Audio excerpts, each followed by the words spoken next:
All right. Welcome back to the show, everyone. We have a special guest here for a conversation all about the International Baccalaureate program.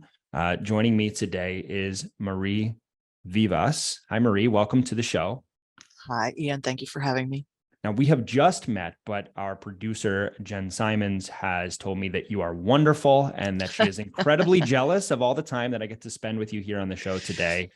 And we're excited because you have extensive knowledge of the IB diploma program from several perspectives. You have been an IB teacher. You were a college counselor in IB schools. You were the director of admissions at Jacobs University in Bremen and as the university relations manager of the IB Americas region. So you've worked closely with admissions officers and university faculty on recognizing the IB. You've also been involved in creating a series of access workshops for IB counselors and coordinators who are working with low-income students. And you're the former president of the International ACAC, which is really cool, and have served on many national Association of College Admissions Counseling committees as well. And then I love that you've got a master's degree in French literature, but we probably won't get a chance to talk about that today. Anytime I can come back and talk about French literature.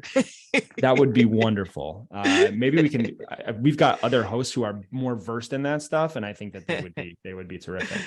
So let's start. I know IB fairly well from my time reading admissions applications. I'm a little bit sad I never got a chance to take the IB program. But for those of our listeners who may be hearing about International Baccalaureate for the first time today, can you just give us an elevator pitch or a rough overview of how this program works and what students tend to get from it? Sure. Let me just start by saying that IB is just over 50 years old. We actually started in Geneva in 1968. And, at the core of the program are three basic tenets that come from that initial point. And that is the first one being that this was post-war Europe and people were very much engaged with the idea of building leaders and academic students who would be able to work across linguistic and cultural barriers to create what we call in our mission a better, more peaceful world through education. So baked into everything we do is kind of that initial thought of how do we bridge barriers and create communities of learning where students can work across differences. So I'd say that's kind of like the first leg of a three-legged stool, as I like to say. Great. The second leg is related to the academic rigor. So for those who are not familiar with IB, it is an international high school diploma. It started as an international high school diploma that allows student entry into universities around the world. So given that perspective and given that it started in Europe, there was a focus on how do we make sure that students are well prepared to go into European universities, which means no freshman year, right? Directly into the major, no intro courses. And so when you look at IB, there are courses that are very much in depth and designed to have students be ready to jump directly into those major courses. But at the same time, international educators from around the world really felt that students needed to have sort of a well-rounded education, right? And a more liberal arts component. And so there are courses that sort of meet that requirement, unlike other European programs where you only take 3 courses at the end of high school. We're asking students to take 6 courses and complete a core requirement. And then the third leg, which is sort of the core, how do we build for at the time international students sort of moving between countries? How do we build communities for them? So CAS, which is the creativity, activity, and service component of the core, was started to give students that community building activities, sense, and reflection on how am I learning from this? Yes. So when we talk about IB structure, I want you to keep in mind those 3 things and then bake into the DNA of all IB, of course, international mindedness. So we do have 4 programs, a primary, a middle years, and then at the end of high school, 2 programs, which may be new to some folks. So our diploma program, which is the flagship, the standard, but in 2012, we actually had our first cohort of the career-related program, which is a hybrid program that combines diploma courses with career and technical education. And these last 2 programs, I believe that's what we will focus on today because they are the sort of transition from secondary to high school.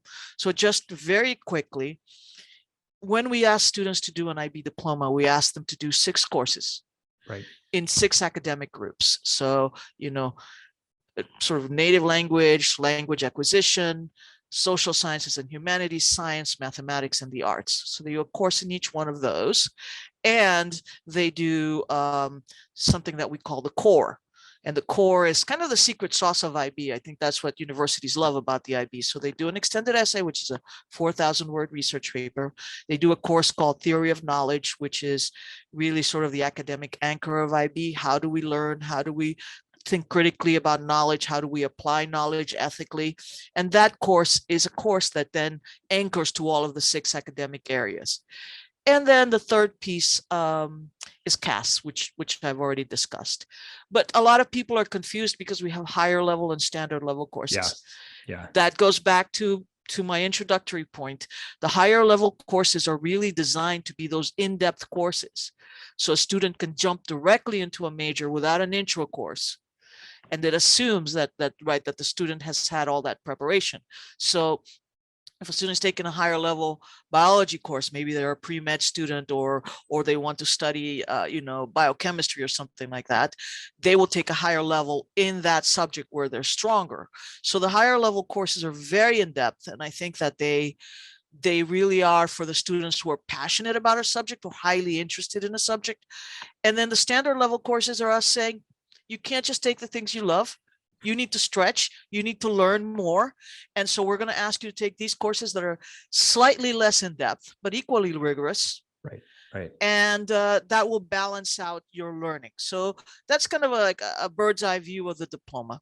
And in the career related program, we ask students to take a minimum of 2 diploma courses, complete a career related study, and then it has its own core, which mirrors the DP core, but is really very focused on sort of that career passion that the student might have. I want to establish just some framework for the availability of the IB. And I don't know if you have these data handy or not. The career program that you're mentioning is fairly new, and I think is not quite so widespread in the United States as the diploma program is. Do you know how many schools or where students generally have access to that career program within the US? We do have about 160 schools in the US that have the career related program. It is a growing program. We see a lot more schools interested in offering students that option, because it for a student who's already passionate about the career and technical education piece, there is a sense that the IB courses then provide academic rigor to enhance that. So we see that program experiencing quite a bit of growth. Of course, it is brand new. The diploma program is 50 years ahead of it. So we need to keep that in mind. Right. And then for the diploma program, about how many schools in the US offer the DP? Wow. I think we're at about 12. Yeah, we are. We are the largest country in the world with DP programs, actually. So I'm gonna say that we're probably in the 1,200 range, but it may be more than that. I just was playing with those numbers this morning, and I'm sorry, I'm just terrible with numbers. That's okay.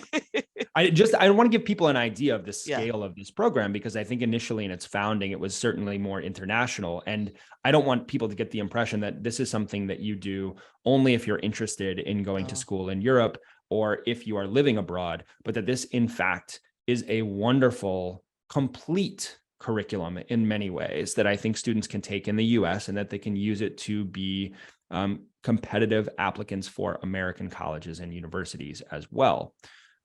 You did not mention explicitly the different curricula that students might have access to. I think you were referring in Europe to the A-level program, the Cambridge program, as having only those 3 core classes in the final 2 years of study. And then here in the US, we have the AP program, which is much more widespread from the College Board. How can people think about the similarity in terms of rigor? And then I have a sense of what the key differences are between the IB and the AP, but I also want to hear from you of how you talk about those differences for the handful of students who do have choices between an AP curriculum and an IB curriculum and want to understand those differences. I hope more and more students will have those choices, mind you. I hope so too. So, I'm going to start by saying that all of these programs, be it the A levels or the French Bac or the Abitur or the AP or the IB, are excellent academic programs with good rigor. I like to think that there are some key differences between AP and IB that really depend on what the student wants and needs. So the IB is actually a curricular framework, right? It's that structure of 6 courses and the core, and we're asking schools to kind of commit through a pretty rigorous authorization process to offering that full diploma. And so when students are looking at IB courses, they are looking at the interconnectedness between all the courses, the interconnectedness with the IB World Schools community, and how the core supplements and enhances learning. And I think that AP, and I worked in schools with AP long in the past. AP are very good, strong content courses that are specific in specific disciplines. And so the idea of a curricular framework and a holistic approach to that kind of inquiry-based learning is hugely important.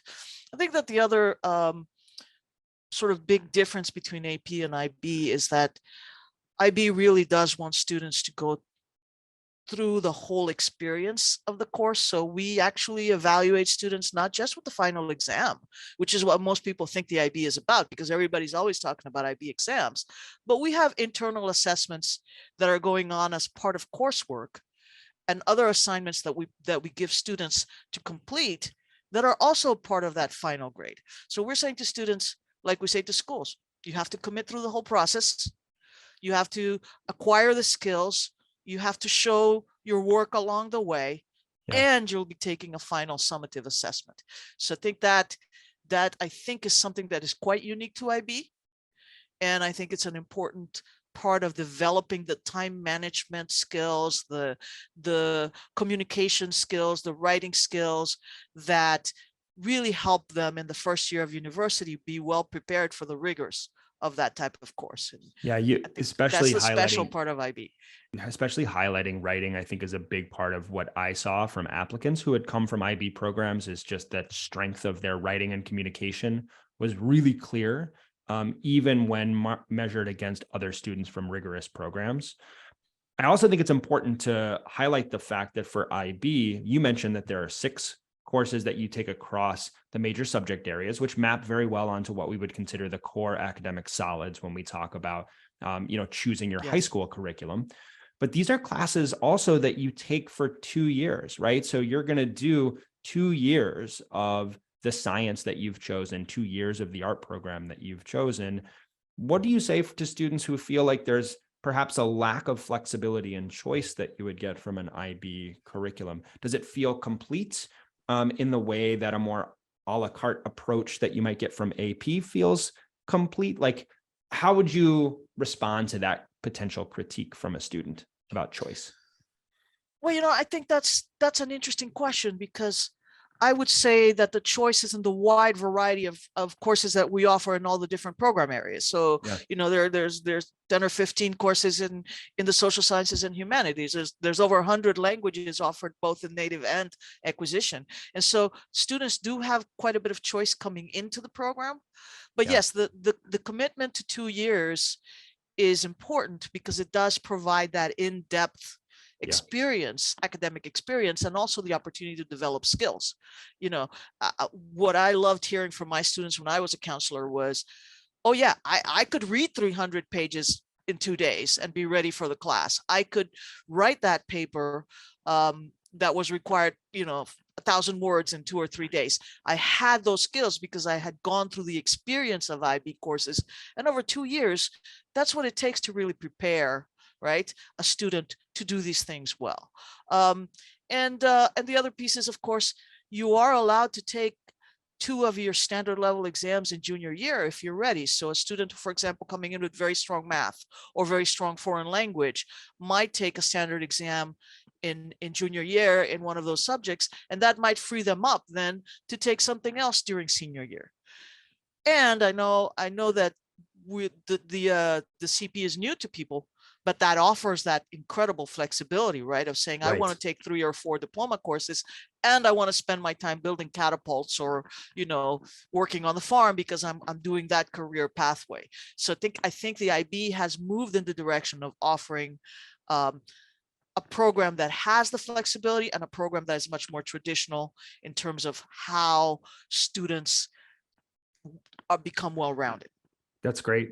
I think that's a great place to head to a break. And then when we come back, I want to keep asking you some more questions about some of the details about this curriculum. I'm definitely going to dive a little bit into the TOK, that theory of knowledge class, because that stuff is especially interesting to me. So Sure. folks, please stick around. We will be back with more from Marie Vivas and the International Baccalaureate program after this break.